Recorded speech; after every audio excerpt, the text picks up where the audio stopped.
Happy New Year. Happy 2026. I hope your year is filled with good health, prosperity, and you make a lot of great memories. Welcome back to Hoop City with Paul Sir. Josh Fenwick, how are you today? Great to see you again. Being off for 2 weeks, that's too long, my friend. Yeah, I know. It's good to be back. Good to see you. I'm looking forward to today. I have been since December 20th at about 12:30, I would say. Likewise. So I'm amped up to be back, ready to talk some hoops. Excited to hear Teresa Resch later on in the show, even though I might have already listened to that interview. Well, yeah, but I think the fact that we have Teresa on, it was interesting because I reached out to the Toronto Tempo, and for our viewers and listeners who may still not be familiar with that team name, the Toronto Tempo are the WNBA Canadian representatives. They are Team Canada in the WNBA. They will be playing this year in the WNBA, and we'll touch a little bit on that in Teresa's segment. But I had the chance this week to sit down with Teresa and have a real nice talk. But one of the things, Josh, that she said to me when I reached out and when our discussion started, and you may have seen it on the tape that you edited, but she asked, why are you reaching out now? Because I think everybody's used to waiting until right before the season to start talking about women's basketball in the WNBA. We're right in the throes of NCAA and the NBA itself.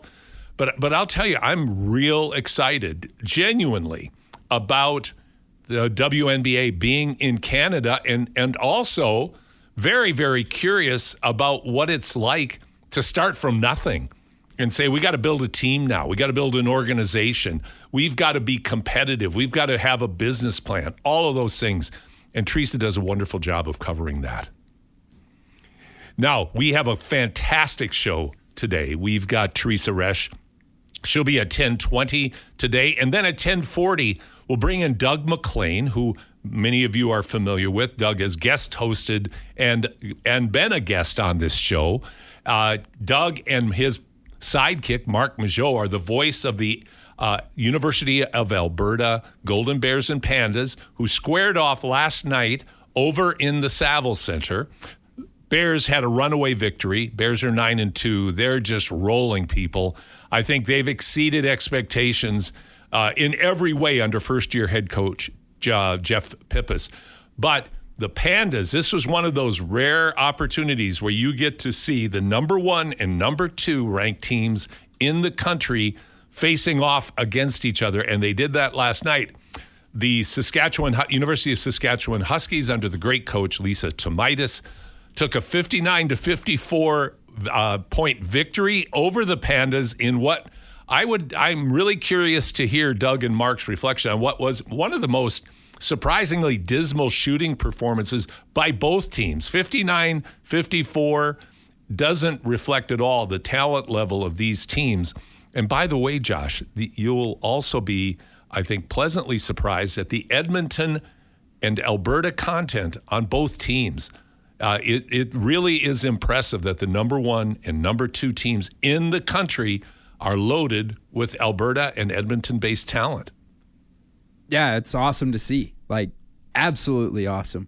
Hometown kids or people that I've met who might have gone to high school with these people. Like, it's awesome that Alberta is represented the way it is in basketball. It shows a growing love of the game. Growing love of the game and growing performance levels. I think we mentioned in our last show before Christmas, there are, I believe it's 17 boys and 15 girls from Alberta playing Division I basketball south of the border. Plus add in youth sports, CCAA. You're right. The talent pool continues to grow. Hour 2 in our deep dive, we're going to do something a little bit different, but I'm really looking forward to this. My son, Steve Sir, who has been on before.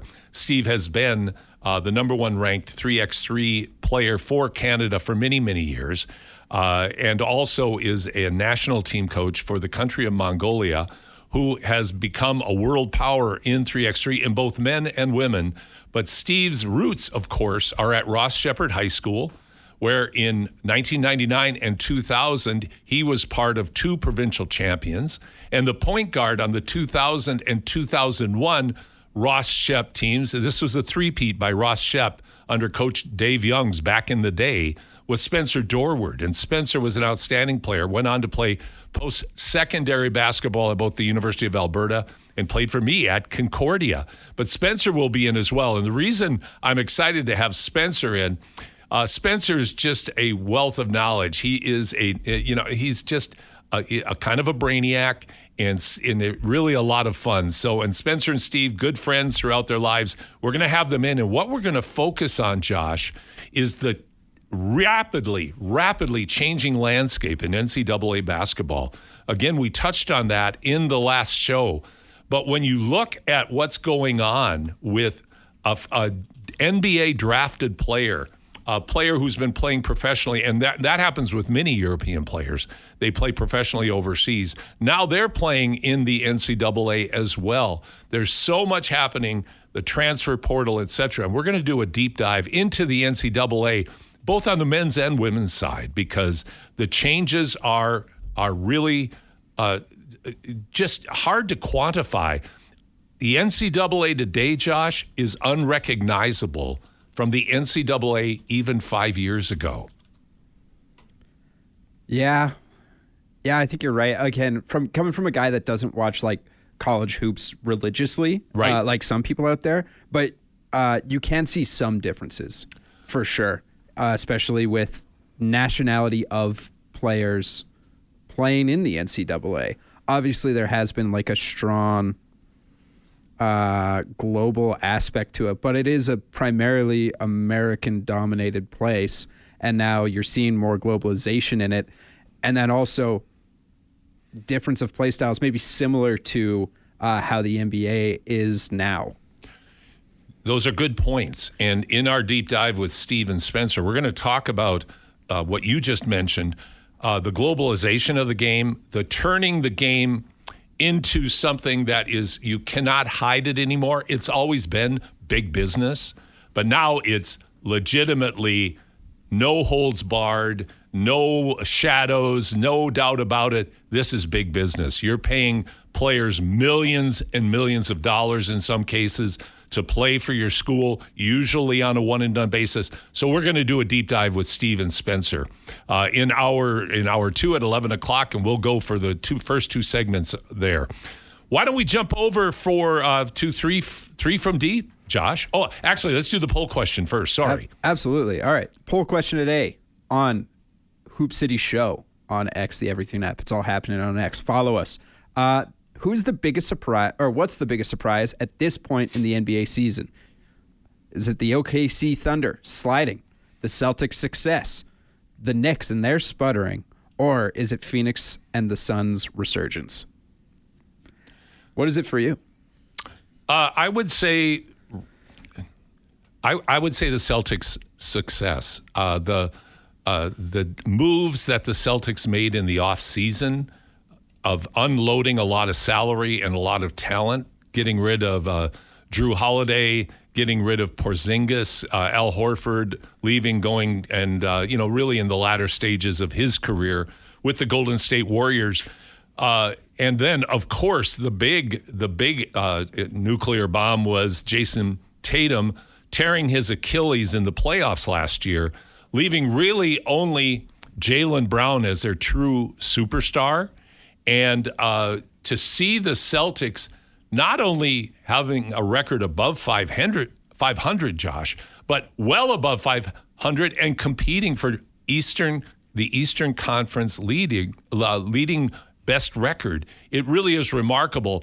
And over the last 3 weeks, really since you and I have been on the show, Jaylen Brown has absolutely thrust himself into the MVP talk right now. And we're going to talk a little about the MVP in just a minute, but Jaylen Brown's been great, and the Celtics have been performing way above. Shout out to Luke Garza, who was from the University of Iowa. Everybody knows I'm an Iowa homer. He was always kind of a bench player, just kind of one of those nice guys you have sitting at the end of the bench. Never got any minutes with the Minnesota Timberwolves. But now, because of the personnel shortages in Boston, Garza actually has to play, and he's contributing. And he's not the primary reason, but he is one of the role players that's contributing to the Celtics' success. Who would you pick, Josh? For me, I think it's the OKC sliding. Legitimate. We talked about this a couple weeks ago about, could they break the wins record or whatever? And technically that is still on the table. But I didn't expect them to slide this much. It was sort of like your Timberwolves. Obviously, they have problems with the Spurs. They've lost to them 3 times this year already. The Timberwolves beating them in overtime, where Anthony Edwards sort of took over that last minute, sort of just seemed to knock them off their game. And I think to a certain extent, Jalen Williams coming back. But now, like, you're starting to see cracks in the armor of what we thought was an unstoppable OKC team. Like, they beat the brakes off of you for 3 quarters, and then they're bringing in their 11 to 15 players on the roster because they're already up 30. Like, it doesn't matter. These guys can keep the lead. So I think them falling off to the point that they're at right now, still a very good team. You got to watch out. But them being where they are is very, very surprising to me, especially that 27-point loss in Oklahoma City to the Charlotte Hornets. To the Charlotte Hornets. When I didn't watch the game, but when I turned on, looking at the NBA scores and I saw that, I go, God, this has got to be wrong. But obviously it wasn't. I think your points are well taken. It seems to me, if I had to theorize about what's going on in OKC, last night they had a 1-point win. Now that doesn't sound like much over a weak team, and I'm struggling right now with who that was against. But it was 117-116. I do remember the score. But that was without SGA, and that was without Chet Holmgren, and without Hartenstein. So they had to win a game with their bench, much like Denver is trying to do right now without their great star. And not just their great star. They competed last night without Nikola Jokic and without Jamal Murray, who has just been outstanding this year. But I think your points are well taken. I think their youth is showing up. I think integrating Williams back into the lineup has been problematic, quite honestly. They do not have the rhythm and flow that they had last year with Williams that they were used to having. And I think San Antonio busted through the sense of invincibility that not only the Thunder felt, but that their opponents felt about the Thunder. I think they dispelled the rumor. They became beatable. And since then, their defense has weakened and their offense has sputtered. So this could be a midseason adjustment. As I mentioned in my blog that I just sent out, this is a marathon, not a sprint. We continually say that. We probably, not probably, Josh, we thoroughly jump to conclusions about the Thunder seeming inevitable breaking of the record. But when you're looking at an 82-game season, when you're looking at injuries, and when you're looking at team culture and team confidence, so much can change so quickly. Yeah. I don't know if we're allowed to say that the youth is shining through when you're the reigning NBA champions. Like, just to push back on that a little bit. Oh, no, I appreciate that. Yeah, I agree. They are the defending NBA champions. You're right. But even NBA champions can get rattled. And I think that's what the Spurs did, is they rattled them. And also, they showed ways of getting the ball out of SGA's hands quicker, defending him a bit differently, and making the rest of the Thunder a bit more uncomfortable. So there's technical ways. And remember, these guys are still really young. And so you can't replace the fact that when you're playing with 21, 22, 23-year-olds, that even though they won a championship, that doesn't mean that always transfers forward. So there's still growth to be had. And you know what, Josh? By the end of the season, they could have righted the ship. They're extremely well coached. We know their talent. If they are able to get healthy and remain healthy, you have to still look at the Thunder as the favorites going into the end of the season to repeat as the NBA champions. Yeah, without a doubt. They also have a problem rebounding. I'm just trying to find it right now to see where they are. But this is a thing that Declan and I had both noticed, was that, like, there's a reason that teams with who their best players are as centers bust them so much. And it's because they, outside of Hartenstein, they don't really have a guy that can really compete for rebounds with people. And that's where you see that, like, rebounds are such an important part of the game. It's like, if you can control the rebound, you can almost control the game entirely, because you get more chances or you can get into your offense faster. And there has been a much greater emphasis in the NBA this year on offensive rebounding in particular. And your point's well taken. Bigger lineups do tend to present some problems for the Thunder in the rebounding department. I always think of Chet Holmgren, who's a marvelously skilled young player who is evolving into, really one of the premier players in the league. But obviously anybody that watches Chet play, he's really skinny. I think of Chet back in the 90s with the defense they played then, with the physical centers that they had then, what a different experience this would be for him as a player. He'd still be very good. He just wouldn't be the same as he is today and able to do the same things as he is today. But they really don't have, without Hartenstein in there, and also the other backup Williams, the other Jay Williams, without them, their rebounding effectiveness and their rebounding capacity goes way, way down. So these are problems right now that health may correct, but only time will tell as they get healthy and as they're able to integrate their best players back into their lineup, whether they can address that. Let's go to number 2. Okay, number 2. Should the NBA change the rules now regarding the requirement to play 65 games and a specified number of minutes to be eligible for postseason awards?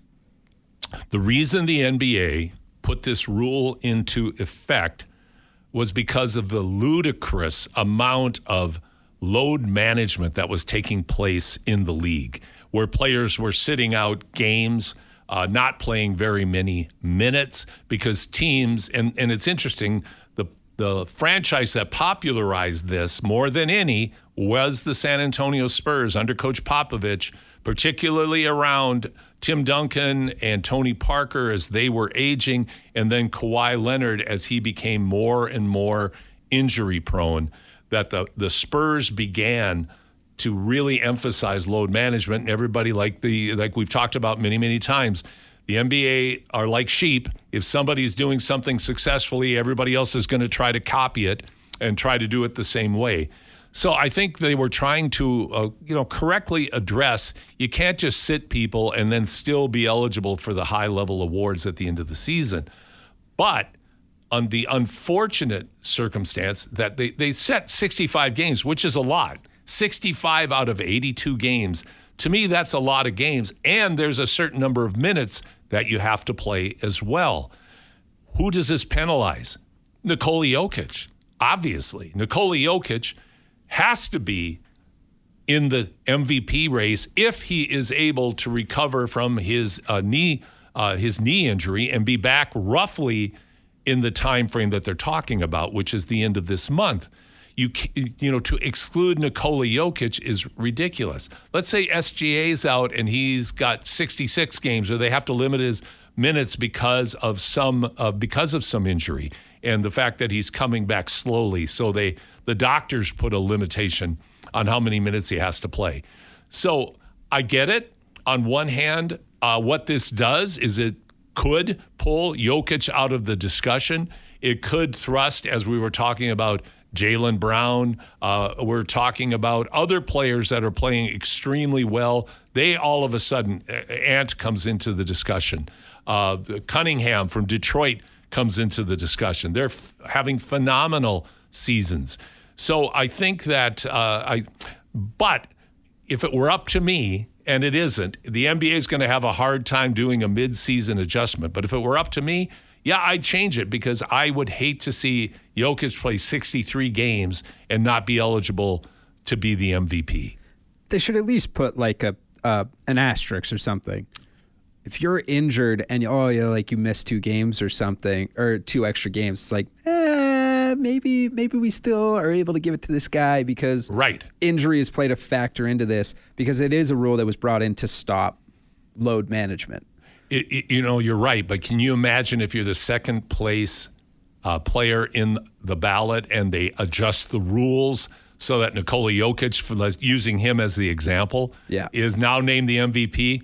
I think the lawyers would be pushing a lot of paper out if that were to happen. So I don't think it will happen. Should it happen? I believe it should, and certainly it should be reviewed at the end of the season to try to come up with a more equitable way to take injuries into account that legitimately keep top players out, as opposed to the lazy, sloppy way of just again, being very judgmental in my language here, but the lazy, sloppy way franchises have made load management such an important part of their strategy. Let's go to number 3. All right, number 3. Give me a player focus. Who's been really good in your eyes so far, or since the last time we talked, or anything like that? Whatever your criteria wants to be.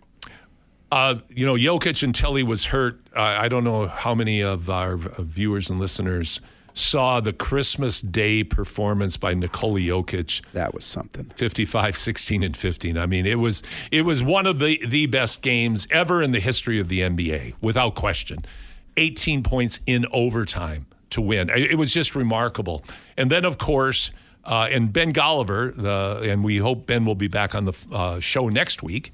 But Ben, we were discussing about Jokic's durability maybe being somewhat due to the fact that he's not a high flyer, highly athletic guy who's jumping out of the gym, that sort of thing. But you can't predict the X factor, the injuries that can happen just low to the ground where a teammate rolls into your knee and hyperextends it. And unfortunately, that's what happened. So Jokic was playing great, but then Jaylen Brown has just been marvelous lately, pulling the Celtics back into relevance. Another guy, Dylan Brooks, Canadian Dylan Brooks. If you had to point to one factor why the Suns are resurging, Josh, it's Dylan Brooks. Devin Booker's a great player. Other players are stepping up, but Dylan Brooks, I think, is more responsible not just for the on-court toughness, of which, there's a lot of talk about Dylan Brooks and his snarly personality, but his determination, willingness, and the way he's affected the toughness factor in Phoenix, which was completely absent with the last couple of iterations over the last 2 seasons there. And by the way, Josh, Kevin Durant was, I'll use the term, whining the other day about being the scapegoat for what was happening in Phoenix. And certainly I'm sure there's some valid points that he's making. But you can't argue with success. And Dylan, his point per game is way up. His defensive status, again, is all league, first team all NBA if you had to vote today for an all defensive team. But I think Dylan Brooks has just been marvelous so far. How about yourself, Josh? Whoever would have thought that you'd be talking about Dylan Brooks like that, huh? I know. That is something else. Obviously, a little bit of a homer pick here. Scotty Barnes it continues like an incredible run since the last time we were together, Paul. He put up 2 triple-doubles in 3 games. Him and Colin Murray-Boyles together, who's another guy, a rookie. Shout out to him. He's been playing very, very well. Yes. They're the best defensive-rated pairing in the league now. So, when they're on the court, it's very tough to score. So Scotty Barnes is sort of my one because, I watch him more than everybody else. Am I allowed to say the bench for the Denver Nuggets because they've been missing their entire starting lineup and they've managed to stay competitive and actually win some games without Aaron Gordon, Christian Brown, Nikola Jokic, Jamal Murray at this point has been in and out of the lineup. They are playing well without their stars, which is blowing me away. Well, I couldn't agree with you more. To go into Philadelphia and win, that's ridiculous. They are I'll use the term courage, even though that seems like a flowery term that maybe is a bit over the top when you're talking about highly paid professionals displaying courage on the field of battle. But I believe the courage, the determination, and the culture in Denver emanating from their leadership. And this is where players like Jokic and Murray, the way that they play, the way that they prepare, the way that they battle night after night, that permeates into the whole team. And I think that's what we're seeing with Denver. They have taken it personally, they being the bench, that while their superstar and now superstars are out, they are not going to let the franchise fall too far. They're going to lose some games. They got hammered by the Hawks last night. But not only were they out without Jokic and Murray, they also had a couple of their bench players injured. Christian Braun played 23 minutes, had 0 points. He is out of shape. He hasn't played the entire season until now. So he's going to be a work in progress. And they're being very, very careful with Aaron Gordon because he is so injury prone. But no, I think that's a great shout out. Before we go to break, I'll mention two other people. Anthony Edwards has been fantastic. He's the third youngest player ever to reach 10,000 points in his NBA career. The guy's only 23. And then Denis Avdija from, I hope I'm pronouncing that correctly, from the Portland Trailblazers, who came back last night down big going into the fourth quarter to defeat the Houston Rockets again. This is a team that is now 19-20, and this player is of Israeli heritage, has been one of the best players, like certainly top 10 in the league. His ability on offense is incredible. If you haven't watched Denis Avdija, watch him. He is a phenomenal player, along like with Cade Cunningham, this new group of players that are, I think, really adding depth to the star power that's in this league that's coming up. So we're going to take a break right now, and when we come back, you're going to listen to my conversation with Teresa Resch, the president of the Toronto Tempo, Toronto's new WNBA team, here on Hoop City with Paul Sir and Josh Fenwick. I am pleased to be welcoming back the president of the Toronto Tempo. Teresa Resch is joining us from Toronto as she overlooks the Scotiabank Arena. And Teresa is going to bring us up to date on all that is happening with getting this team formed and ready to go. And Teresa, thanks so much for making time today. No, it's great to be here. And yeah, I may overlook Scotiabank Arena, but we're excited to play at Coca-Cola Coliseum and have CIBC and Sephora on our jerseys. Like, so much has happened since we last talked. So good to be back. Well, it's great to have you back. And let's start there. I mean, I'll drop another brand as it relates to the Raptors. Tangerine has been a long-time banking supporter. I mean, we got Scotiabank on the arena, but we got Tangerine Bank with the Raptors. I'm excited that CIBC has jumped on board with the Tempo. Talk about that partnership. And Sephora, my goodness, that is a marvelous partnership. Yeah, both of our founding partners came on board, before we even had a name. So they were very excited and saw, more than anything, they're incredible partners because they saw the value in women's sports. And they were first at the table to say, we want to be part of this. We want to be part of this in a big way. And we value what you're bringing to the community and to sports.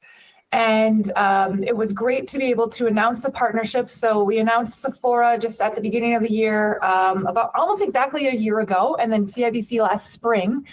And then we were able to actually show them on our jerseys when we released that in middle of December. So great to have those partners on board. Sephora already stepped up and was a partner with us for Tempo Together, our belonging platform, kind of like an elevated code of conduct for our fans that was created with them, that we launched in the summertime. CIBC, incredible program, Champions of Ambition, that has been running all season long. If you watch some of those Raptor games, sometimes you might see some of those ads. I do. Featuring our general manager, Monica Rogers. So definitely two brands that have stepped up and we're excited to have on board, not just for the first season, but multi-year deals. Teresa, I was thinking about how I could frame what I believe you're doing in your particular role. And the idea came to me that you're in a pottery class and you've been handed this ball of clay, and then you've been said, all right, make this into a professional women's basketball team vase. And it's like you're starting from scratch. And I know that's a bit of an exaggeration, but I think the idea is true in that you're in a new country.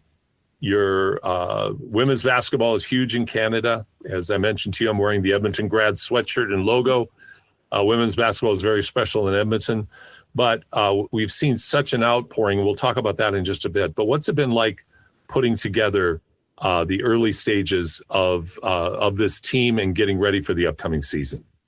Well, I think your analogy is great. I think I'd add some more details, right? So you have the potter's wheel, you have this clay, but what we have is, we've never worked with it before, but we know we have this, like, the most exquisite best possible clay we get to work with, right? So we have like this incredible piece to start with, this raw kind of like product.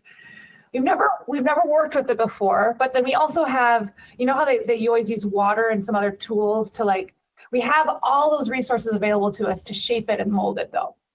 Just never done it. So there's a lot of pressure to make sure that this like very expensive kind of raw materials gets shaped into this exquisite elite level vase or team. And we know we have all the tools, but we've never used them before. So like that's kind of what we're doing right now. And it's an incredible opportunity. It feels that way, a lot of pressure, but also a lot of great things that have been done before us, right? So many different people who have, go back to the analogy, so many incredible clay makers and vase makers who have been the best in the world, who are at our disposal to help us make something and create something beautiful. So we've done a lot of work in the last year and a half since we were awarded the team in May of 2024. But we have some big work left to do. And a lot of that is surrounding the actual basketball team. So we have an expansion draft coming up. We have free agency. We have the college draft to really mold the team. We still have some hiring to do. We have our head coach, Sandy Brondello, very excited to have her on board, a proven winner. She's going to build out her staff. We need to have the support staff, scouts, medical to keep the players healthy. And then we also are working on the team, the business side too. So we have season seat holders. We've sold out of that allotment, but we're going to go on sale with partial plans, with group tickets. And then ultimately after the schedule is released, we'll have single tickets for sale. So a lot to do there too. That will be really fun. We're going to have a full campaign leading up to the launch of the season, first ever season. So we're going to build a ton of excitement. And then we'll have additional partners. We talked about CIBC and Sephora as our founding partners. We had a great partner step up, TurboTax, and they led a mascot aura audit, which was pretty fun throughout the month of December. But we'll have an announcement of other partners coming on board as well. So other than that, you're not doing much of anything, right? That's just at my potter's wheel, shaping that exquisite raw material clay.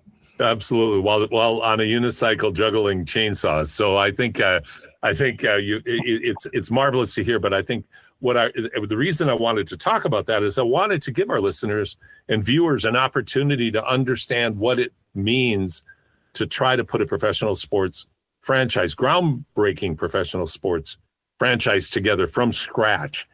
And what you and your team are doing is actually just fantastic. And I'm talking to Teresa Resch. She is the president of the Toronto Tempo, Canada's new entry into the WNBA, here on Hoop City with Paul Sir.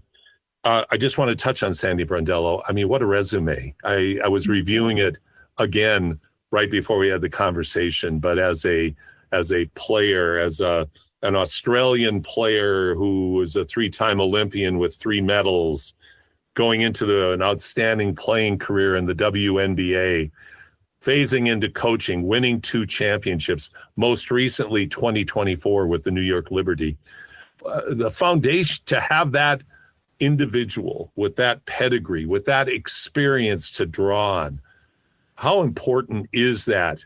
You've touched on it already, but I think it merits a statement just on Sandy's presence of what it means to the team and to the franchise.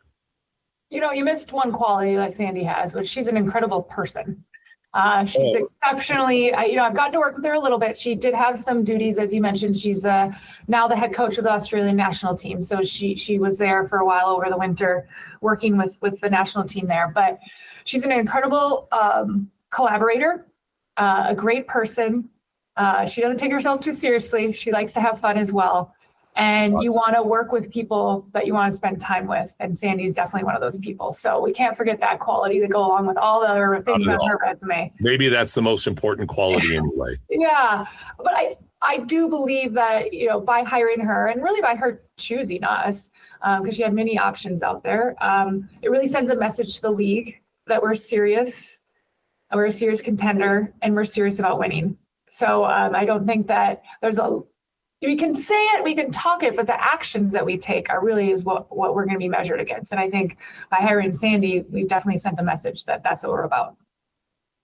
Teresa, you're part of the WNBA at a historical time in women's sports in general, but women's basketball specifically. The growth in popularity of the WNBA over the last couple of years has been remarkable. You're still in the midst of a collective bargaining negotiation. It's a significant one because it is going to set the tone and lay out the pathway for moving forward on how the WNBA is growing up as a professional sports league. But talk about the role and the importance of an expansion team like the Tempo in the WNBA at this point in women's basketball history, where there's so much momentum, so much emerging passion, and such a great fan base continuing to grow. How important are the Tempo in that big picture that I just painted? Well, Paul, I'm obviously going to be very biased with this answer because I am the president of Tempo. So I think that we are exceptionally important and a key part of the WNBA strategy. But the one thing that is very true, and I'm not biased, is like we are entering this league into a whole new atmosphere. We were the first team outside of the United States. We are representing an entire country. With the membership in the league, we are also granted commercial rights from coast to coast across Canada, which means that our IP, our name, logo will be across this country, not limited to just Toronto. And that is a new precedent that's never been done before. So we're ushering in really an international reach for the league that they've never had before. And we're really proud to be that and to have that as an opportunity and really a responsibility for this team. It is a big responsibility to have a nation, not just a city to speak to. And that'll be my final question, because I know your time is limited. But what will the Tempo be doing outside of Toronto to build this as Canada's team? Yeah, so in year one, we've announced that we're going to be playing home games outside of Toronto. So we've announced 2 games in Montreal and 2 games in Vancouver. So we're really excited to activate in those specific markets. The way that we show up, we look forward to encapsulating all of Canada. We look forward to hearing from our fans and how we can do that well. We plan to have, games across linear and streaming and, accessible through our social channels and, all kinds of ways that fans can interact, even if you can't get to a game, whether it's in Toronto, Montreal, or Vancouver, because we want everybody to feel part of this. And we're working on it, right? I think that that's part of it is like, we are new, we have great ambitions, but those are only as good as the people that we're talking to. So we look forward to hearing from the fans, telling us how we can show up, ways in which we can show up that will make you all feel part of it, even if you're not at a game, not at every single game, or on the court playing, right? Like the fans are, there's a reason why we have 6 speed lines. It represents the 5 players on the court and the 6, the fans, and those people that support those players that are representing us on the court. And that's all of Canada. And honestly, more than that, right? I mean, I think we represent Canada as the Toronto Tempo, but we envision our fans to be across this world and global. We know that Canada is home to so many new Canadians, me including one. I became a citizen in 2022, so I'm a new Canadian, and there's a lot of people like me who have come to this country and, latched on to the most exciting thing that's happening at the time. And I like to think that that's the Tempo, and it makes you feel closer to this country, but ultimately your friends and family maybe aren't all here, but you're staying in contact with them, and therefore those people also have a favorite team in the Toronto Tempo.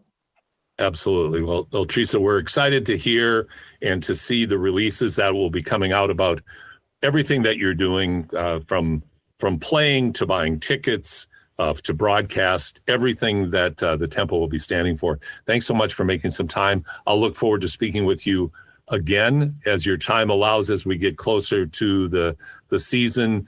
but it's great to see you. Thank you for the work that you're doing, and all the best in the upcoming days, weeks, and months leading up to this very exciting time that's coming up for women's basketball through the Tempo in Canada. Amazing. Thanks for having me, and thanks for always telling the Tempo story. Can't wait to actually get on the court. Absolutely. Teresa Resch, president of the Toronto Tempo of the WNBA, in their lead up to the inaugural season here on Hoop City with Paul Sir on Sports 1440. Sports 1440, I'm pleased to be joined by two guys I just can't say enough good things about, but I won't do that now because I don't want them getting big heads. So I welcome Doug McLean, Marc Majeau to the program, voices of the Alberta Golden Bears and Pandas, joining us here on Hoop City. Now, guys, welcome, first of all. Thank you. Thanks for having me. This is great. This is awesome to have you here. Last night, low-scoring game, percentages that I don't think would be ever affiliated with either team. Talk about the game. Was it a defensive struggle? So you end up with what, a 59-54 game, or was it rust, or was it nerves, or a combination of all of the above? Go, Mark. You tackle. Yeah, I think it was a combination of everything. I don't quite think it was rust. The Pandas scheduled a game in between kind of Christmas and the New Year to maybe possibly knock some of that rust off. I think when you have two teams that play as staunch defense as these two teams play, your margin for error is just so small. And we saw it last night with the amount of turnovers, the amount of just missed shots. I just think these teams can ratchet up the defensive pressure so much, and that's what both these teams are kind of been known for over the last 20 years. So I think it was a combination of both. And Doug, I don't know if anything else really jumped out to you, but I just think these teams are so good that they both were prepared for the rock fight that we had last night. Yeah, I agree. I mean, I think, you have, again, the two best offensive teams in the nation, the two best defensive teams in the nation. And last night, defense won out. And I mean, they like you said, Mark, they play such similar styles. You can't stop moving. You can't, as a ball handler, you can't stop moving, and the ball can't stop, because if you do that, there are 2-3 opposition jerseys right around you trying to strip the ball away. I mean, Mark must have said tie up 75 times last night, because it was just nonstop with this, the way that they attacked the ball. And so I think defense just simply won out. You couldn't get clean looks anywhere. It was just really tough. And it was a 3 or 4 minute stretch in that fourth quarter where the Pandas committed some turnovers. Huskies, who have been good on the offensive glass all night, continued that and converted. And that was really the whole tale. And it could have easily been a 59-54 Pandas win, the way this game went. These are the two best teams. I still think the two best teams in the nation. We haven't seen Calgary and Regina yet, and other teams from further out east. But man, if there are better teams than these two, I'd love to see them.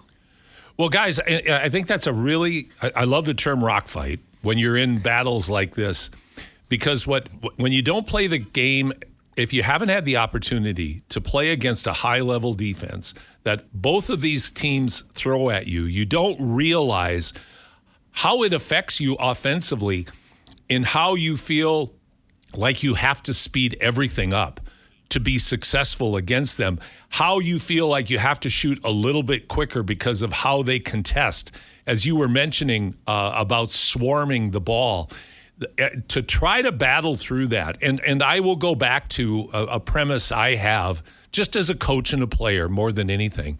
When you have a long layoff, even with one game in between, as you mentioned, Mark, that's very different from playing on a regular basis, having practice and games coming at you in a more predictable way.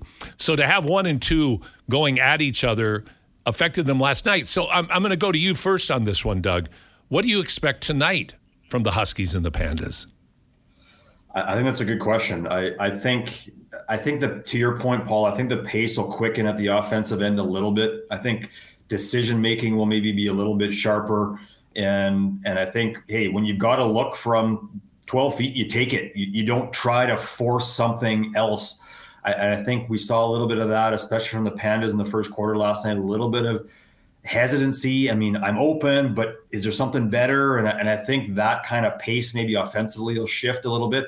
But to be honest, I don't think we're going to see the kind of percentages that we saw last time. I mean, both teams shot 14% from the three-point line. Pandas are the best three-point shooting team in the country.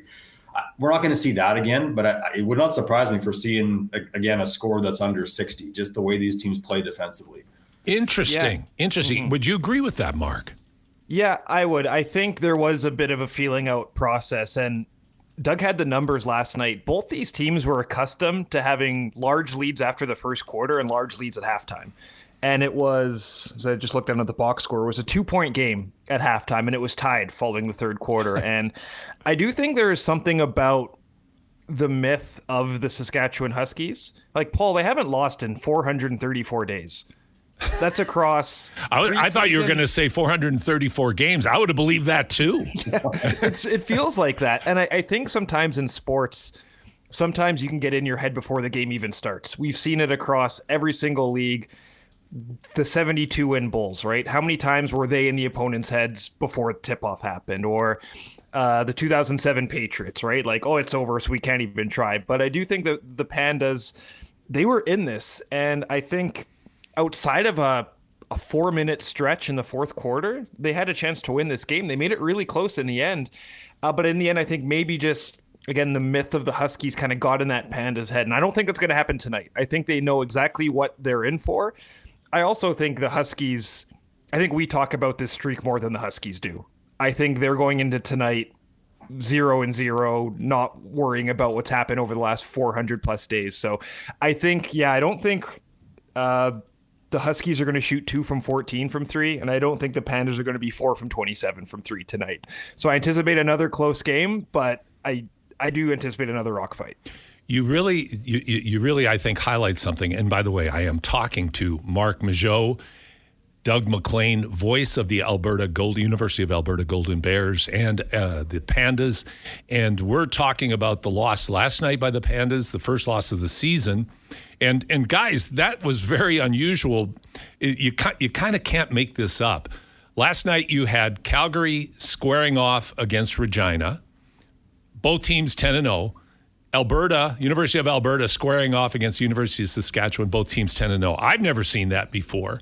So now we've got 2 undefeated teams, both happen to be from our province to the east, and the Alberta teams both have 1 loss with opportunities for redemption tonight.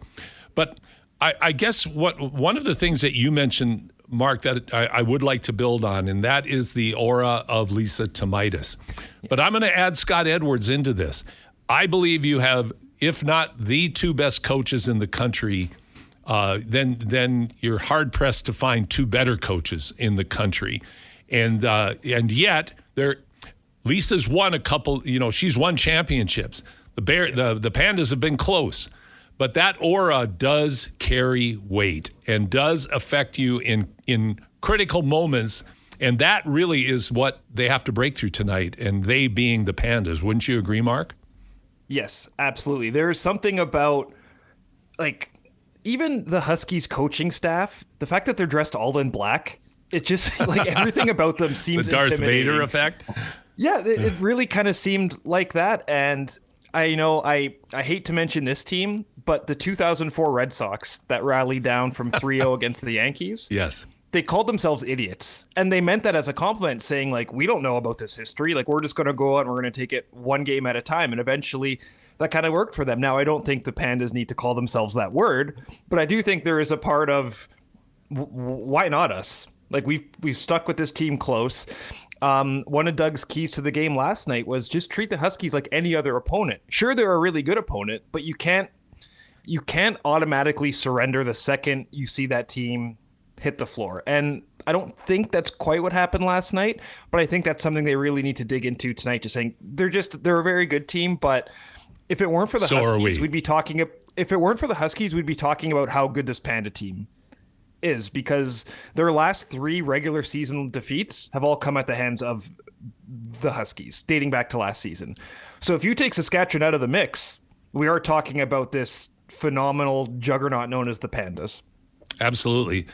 Doug, your thoughts on tonight. If you were Coach Edwards, what would be the one key element that you would try to impart on your team that you think could take those nerves that Marc just articulated very well, that might take that aura out of the equation and just get the focus totally on basketball? What one thing would you do?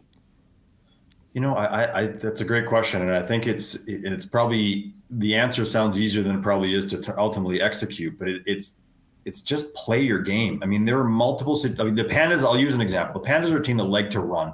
Huskies they're really good in transition defensive. They don't give you a lot, but the Pandas had some opportunities last night. There was one play, and I want to say it was in the second quarter. I might be off on this, where rebounds grab, Mission Miller takes off down the floor. She's open. She's not open for long, but she's open.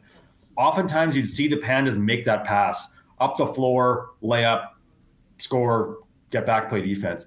There was a hesitation there. It was like, oh, I don't know. If I make this pass, someone might deflect. And I think they got to get back to just playing their game. We saw that a little more in the last 5 minutes. I mean, they were down double digits, and they kind of just settled down a little bit and got back into being a really good rebounding team. These are the two best offensive rebounding teams in the nation. Saskatchewan dominated that in the first 3.5 quarters. The Pandas dominated the last 5 minutes. So it's just, again, it sounds simpler than I think it really is, but it's just get back to the things that you do well.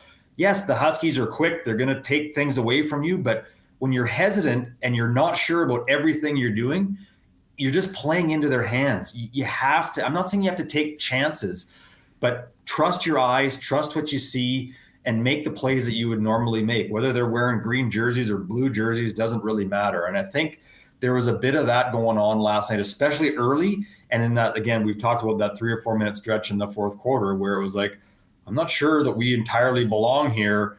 Turnovers happen, buckets the other way, and the game was somewhat lost. So play your game. They're more than capable of going toe-to-toe with the Huskies. We saw that last night. Actually, Doug, I think that is marvelous advice that, if listened to, would serve the Pandas extremely well, because when you boil it all away, basketball really is a simple game. It is the emotions, it is the presuppositions that sometimes we have about who we're playing. It's overthinking as opposed to putting your focus, time, and energy just into playing. So this is why this series is so important, and it's so great starting the second half of the season, because this is what's going to sharpen up both teams as the playoffs loom, because they have some very difficult games, all of them coming up when they start playing, when you start talking about the top 4 teams that I mentioned in Canada West that are going to be squaring off in the second half of the season. So, guys, how can people watch and listen to you tonight when you're broadcasting both the Pandas and the Bears, who are continuing to roll under Jeff Pippa's big win last night over the Huskies? How can people watch and listen to you? If you want to join us in person, go to betheroar.ca to get tickets. We should mention it was an incredible crowd last night. Fantastic. Anytime Saskatchewan is playing Alberta, there's going to be a ton of traveling fans. So if you can't make it down, go to canadawest.tv. All the games are available there. And I think we're in for something really, really fun tonight. You mentioned the Golden Bears as well. They're starting to get rolling as well, too. So we're going to have 2 fantastic games between, 2 classic rivals. Doug mentioned it last night. Because of the new scheduling, we don't really see a lot of these classic matchups anymore. And when you do, they're a little bit special. They're a little more special than they were in the past. So, yeah, CanadaWest.tv if you want to see what's going to be 2 really fun games tonight. And, Doug, what time do the games get started? Pandas will tip off at 5, Golden Bears roughly 7, depending. Last night we were a little delayed. Unfortunate injury to Reese Hall last night, so that delayed the game a little bit. The first one's started a bit later, but 5 and 7 will be the tip-offs tonight.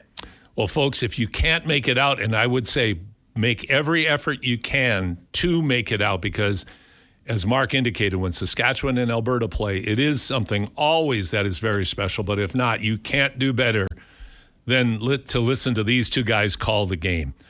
Doug, Marc, thanks so much for joining us today. Have a great call tonight, and look forward to talking to you both soon.